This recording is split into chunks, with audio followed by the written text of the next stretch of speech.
Bago ngayong gabi, 3 kabilang ang isang buntis ang nasawi sa banggaan ng kotse at multi-purpose vehicle o MPV sa Tagaytay City.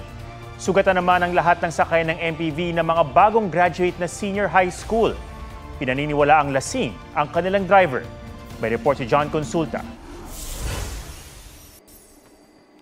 Walang ibang kasabay ng sasakyan ang kotse niyan sa Bypass Road, Barangay Zambal, Tagaytay City, pasado alas 12 hating gabi. Pero pagdating sa dulo, nasalpok ito ng isang MPV.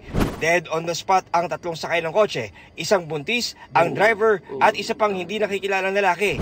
Batay sa investigasyon, ang driver ng kotse, nagmagandang loob lang daw na ihatid sana sa ospital ang kapitbahay niyang buntis para magpa-check up. Habang sakay ng MPV ang 5 kabataang edad 17 hanggang 19, pawang mga senior high school at bagong graduate. Lasing umano ang 18 anyo sa driver at nawala ng kontrol sa sasakyan. Mabilis daw ang takbo ng MPV na lumihis daw ng linya at sumalpok sa kasalubong na kotse. Sugatan ng 5 at agad dinala sa ospital. Maharap sa patong-patong na reklamo ang driver ng MPV na wala pang pahayag. John Consulta, nagbabalita para sa GMA Integrated News.